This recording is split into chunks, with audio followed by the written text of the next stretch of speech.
দেখুন, কে ভালো তৃণমূল, কে খারাপ তৃণমূল, এটা নিয়ে আমাদের কোনো মাথা ব্যথা নেই। আমাদের সার্টিফিকেট দেওয়ারও দরকার নেই। কিন্তু যারা এই ধরনের দুর্নীতি বা দুষ্কৃত কার্যের সঙ্গে যুক্ত আছে, তাদের বিরুদ্ধে আইনি আর প্রক্রিয়া শুরু হচ্ছে। সে কে কোন পার্টিতে আছে, কোথায় আছে, এত হাজার হাজার লোকের কাছে নোটিশ গেছে, ব্যবসায়ীদের কাছে নোটিশ গেছে। তারা পার্টির জন্য নয়, তারা বেআইনি কাজ করেছে, তার তদন্ত হচ্ছে, তাকে সহযোগিতা করা উচিত। হ্যাঁ, কালকে রাত্রে গেছিলেন একবার মদন মিত্র, দেখা হয়নি। তিনি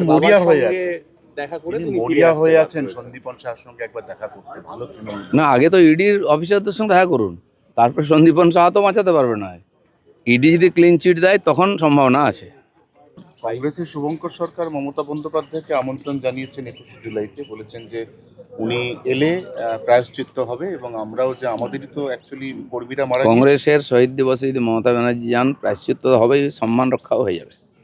না, কালীঘাটে করুন না, কে অসুবিধা না বলেছে? কারণ কালীঘাট তৃণমূলে কতজন লোক আছে কেউ জানে না।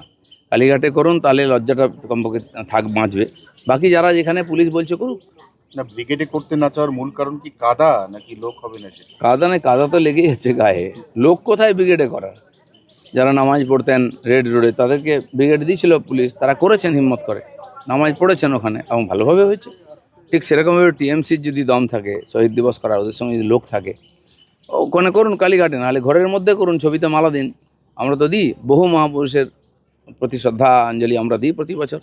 তো সব জায়গায় রাস্তায় করতে হবে নাকি? সম্মানের সঙ্গে ঘরের মধ্যে করুন। কংগ্রেসের শুভঙ্কর সরকার মমতা বন্দ্যোপাধ্যায়কে আমন্ত্রণ জানিয়েছেন 21শে জুলাইতে। বলেছেন যে উনি এলে প্রায়শ্চিত্ত হবে, এবং আমরাও যে আমাদেরই তো অ্যাকচুয়ালি কর্মীরা মারা গিয়েছে। কংগ্রেসের শহীদ দিবসে যদি মমতা ব্যানার্জি যান, প্রায়শ্চিত্ত হবেই, সম্মান রক্ষাও হয়ে যাবে। অভিষেক বন্দ্যোপাধ্যায় তিনি বিধাননগর কোর্টে হাইকোর্টের নির্দেশে শেষমেশ হাজিরা দেবেন, কিন্তু ভয়েস স্যাম্পল টেস্টে এখনো পর্যন্ত তিনি আসেননি। না, কি দেবেন না দেবেন, দিতে বাধ্য হবেন নি, সেটা নিয়ে কোনো চর্চার বিষয় নেই। দেননি কেন একদিন হাজিরা, আর দিতে বাধ্য হবেন। যতক্ষণ না চালে বিশ্বাস নেই, যান। কমপক্ষে আদালতের প্রতি যে সম্মান, সেটুকু তো রাখুন। সামগ্রী পরিবহন যারা ভারত থেকে বাংলাদেশের মধ্যে বাস চালায়, এখনো চালায়, তাদের দেশের অন্যান্য রাজ্যের সঙ্গে কানেক্টিং বাস এতদিন পর্যন্ত লাল ফিতের ফাঁসে নানা টেকনিক্যাল জটিলতায় আটকে রাখা হয়েছে 15 বছর ধরে। আজকে তারা নতুন এই পালাবদলের সরকার, সেখানে পরিবহন মন্ত্রী অর্জুন সিং এবং বিজেপির রাজ্য সভাপতি শ্রমিক ভট্টাচার্যের হাত ধরে তারা 3টি শহর, অর্থাৎ দিল্লি, ব্যাঙ্গালোর সহ 3টি শহর, তারা সেখানে বিলাসবহুল বাস পরিষেবা চালায়। সামগ্রী পরিবহন বহু বছর ধরে এবং বহু বাস চালায়। পশ্চিমবাংলার বিভিন্ন শহরের মধ্যে তাদের বাস চলে, লোকে তাতে স্যাটিসফাইড, লোকেরা তার সুবিধা নেন, ঢাকার সঙ্গে যাচ্ছে।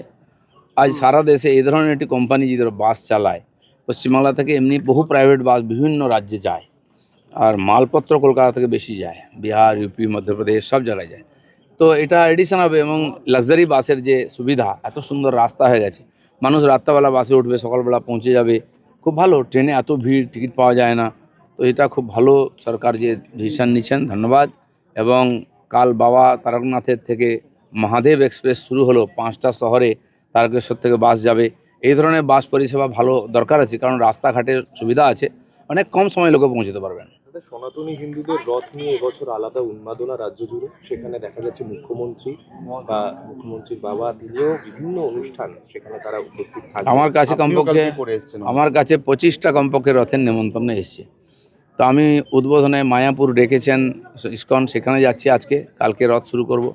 মাননীয় মুখ্যমন্ত্রী কালকে ইস্কনের কলকাতা রথে থাকবেন। এছাড়া যে সমস্ত রথের বহু প্রাচীন রথ যারা অনুদান পেয়েছেন, সেখানে আমাদের কোনো না কোনো প্রতিনিধি, যেমন আমি মুখ্যমন্ত্রীকে বললাম যে আমাদের তরফ থেকে যাওয়া উচিত, তারা ডাকছেন, মন্ত্রীরা যাবেন। সার্বিকভাবে সনাতনীদের জাগরণ হয়েছে পশ্চিমবাংলায়, এবং তারা সফল হয়েছেন। সেই জন্য এই ধরনের ধার্মিক অনুষ্ঠান হচ্ছে। রথ গ্রামে গ্রামে ভগবানের নামে চলে, সেটা আটকানো হতে এবার চলবে। এবারে দুর্গা পূজাও খুব ধুমধাম করে হবে। পরের বছর রামনবমী জবরদস্ত হবে, হওয়া উচিত। আর বাংলায় সবাইকে রাস্তা দেখাবে। দাদা ঝালমুড়ি একটা আজকে গান রিলিজ হলো। গান তো ভেতরে বাজলো সুন্দর। আপনারা গান রেকর্ডিং দেখেছিলেন, গান শোনেননি, আজকে গান শুনেছেন, সেটা আবার ভিডিও হবে, সেটাও লোকে দেখবে। আমাকে জোর করে গায়ক বানানোর চেষ্টা হচ্ছে, তো আমিও চেষ্টা করেছি। দেখুন, কে ভালো তৃণমূল, কে খারাপ তৃণমূল, এটা নিয়ে আমাদের কোনো মাথা ব্যথা নেই। আমাদের সার্টিফিকেট দেওয়ারও দরকার নেই। কিন্তু যারা এই ধরনের দুর্নীতি বা দুষ্কৃত কার্যের সঙ্গে যুক্ত আছে, তাদের বিরুদ্ধে আইনি আর প্রক্রিয়া শুরু হচ্ছে। সে কে কোন পার্টিতে আছে, কোথায় আছে, এত হাজার হাজার লোকের কাছে নোটিশ গেছে, ব্যবসায়ীদের কাছে নোটিশ গেছে, তারা পার্টির জন্য নয়, তারা বেআইনি কাজ করেছে, তার তদন্ত হচ্ছে, তাকে সহযোগিতা করা উচিত। হ্যাঁ, কালকে রাত্রে গেছিলেন একবার মদন মিত্র, দেখা হয়নি। তিনি তার মরিয়া বাবার হয়ে সঙ্গে আছেন। দেখা করে তিনি তিনি ফিরে মরিয়া আসতে হয়ে বাধ্য আছেন হয়েছেন। সন্দীপন শাহর সঙ্গে একবার দেখা করতে। ভালো তৃণমূল। না, আগে তো ইডির অফিসারদের সঙ্গে দেখা করুন, তারপর সন্দীপন সাহা তো বাঁচাতে পারবে না। ইডি যদি ক্লিন চিট দেয় তখন সম্ভাবনা আছে। কংগ্রেসের শুভঙ্কর সরকার মমতা বন্দ্যোপাধ্যায়কে আমন্ত্রণ জানিয়েছেন 21শে জুলাইতে, বলেছেন যে উনি এলে প্রায়শ্চিত্ত হবে এবং আমরাও যে আমাদেরই তো অ্যাকচুয়ালি কর্মীরা মারা গিয়েছে। কংগ্রেসের শহীদ দিবসে যদি মমতা ব্যানার্জি যান, প্রায়শ্চিত্ত হবেই, সম্মান রক্ষাও হয়ে যাবে। না, কালীঘাটে করুন না, কে অসুবিধা না বলেছে, কারণ কালীঘাট তৃণমূলে কতজন লোক আছে কেউ জানে না। কালীঘাটে করুন, তাহলে লজ্জাটা কমপক্ষে বাঁচবে। বাকি যারা যেখানে পুলিশ বলছে করুক। না, ব্রিগেডে করতে না চাওয়ার মূল কারণ কি কাদা নাকি লোক হবে না সেটা? কাদা তো লেগেই আছে গায়ে, লোক কোথায় ব্রিগেডে করার? যারা নামাজ পড়তেন রেড রোডে, তাদেরকে ব্রিগেড দিয়েছিল পুলিশ, তারা করেছেন হিম্মত করে, নামাজ পড়েছেন ওখানে এবং ভালোভাবে হয়েছে। ঠিক সেরকমভাবে টিএমসির যদি দম থাকে শহীদ দিবস করার, ওদের সঙ্গে যদি লোক থাকে, ওখানে করুন কালীঘাটে, নাহলে ঘরের মধ্যে করুন, ছবিতে মালা দিন। আমরা তো দিই, বহু মহাপুরুষের প্রতি শ্রদ্ধাঞ্জলি আমরা দিই প্রতি বছর, তো সব জায়গায় রাস্তায় করতে হবে নাকি? সম্মানের সঙ্গে ঘরের মধ্যে করুন। কংগ্রেসের শুভঙ্কর সরকার মমতা বন্দ্যোপাধ্যায়কে আমন্ত্রণ জানিয়েছেন 21শে জুলাইতে, বলেছেন যে উনি এলে প্রায়শ্চিত্ত হবে এবং আমরাও যে আমাদেরই তো অ্যাকচুয়ালি কর্মীরা মারা গিয়েছে। কংগ্রেসের শহীদ দিবসে যদি মমতা ব্যানার্জি যান, প্রায়শ্চিত্ত হবেই, সম্মান রক্ষাও হয়ে যাবে। অভিষেক বন্দ্যোপাধ্যায় তিনি বিধাননগর কোর্টে হাইকোর্টের নির্দেশে শেষমেশ হাজিরা দেবেন, কিন্তু ভয়েস স্যাম্পল টেস্টে এখনো পর্যন্ত তিনি আসেননি। না, কি দেবেন না দেবেন, দিতে বাধ্য হবেন নি, সেটা নিয়ে কোনো চর্চার বিষয় নেই। দেননি কেন একদিন হাজিরা, আর দিতে বাধ্য হবেন। যতক্ষণ না চালে বিশ্বাস নেই, যান, কমপক্ষে আদালতের প্রতি যে সম্মান সেটুকু তো রাখুন। সামগ্রী পরিবহন যারা ভারত থেকে বাংলাদেশের মধ্যে বাস চালায়, এখনো চালায়, তাদের দেশের অন্যান্য রাজ্যের সঙ্গে কানেক্টিং বাস এতদিন পর্যন্ত লাল ফিতের ফাঁসে নানা টেকনিক্যাল জটিলতায় আটকে রাখা হয়েছে 15 বছর ধরে। আজকে তারা নতুন এই পালাবদলের সরকার, সেখানে পরিবহন মন্ত্রী অর্জুন সিং এবং বিজেপির রাজ্য সভাপতি শ্রমিক ভট্টাচার্যের হাত ধরে তারা 3টি শহর, অর্থাৎ দিল্লি, ব্যাঙ্গালোর সহ 3টি শহর, তারা সেখানে বিলাসবহুল বাস পরিষেবা চালায়। সামগ্রী পরিবহন বহু বছর ধরে এবং বহু বাস চালায়, পশ্চিমবাংলার বিভিন্ন শহরের মধ্যে তাদের বাস চলে, লোকে তাতে স্যাটিসফাইড, লোকেরা তার সুবিধা নেন, ঢাকার সঙ্গে যাচ্ছে।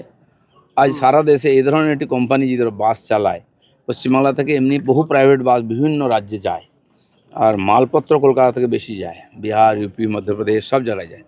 তো এটা এডিশন হবে এবং লাক্সারি বাসের যে সুবিধা, এত সুন্দর রাস্তা হয়ে গেছে, মানুষ রাত্রেবেলা বাসে উঠবে, সকালবেলা পৌঁছে যাবে, খুব ভালো। ট্রেনে এত ভিড়, টিকিট পাওয়া যায় না, তো এটা খুব ভালো সরকার যে ডিসিশন নিচ্ছেন, ধন্যবাদ।